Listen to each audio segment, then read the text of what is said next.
So guys, paliliguan na natin yung kalapati natin ito. Ito. Paliliguan na natin. May tubig na pala ako guys. So ayun oh. May tubig na to yun oh. Ayan. Naliligo yung ating kalapati. Dahil kukondisyonin natin to. Mag-preparing na tayo ng ating mga warrior.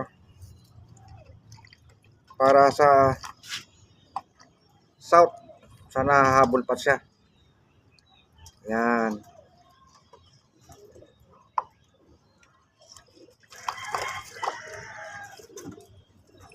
Yan guys, so ganyan lang, ilulubog mo lang siya. Kailangan hindi malunod yung katawan. Yan lang oh.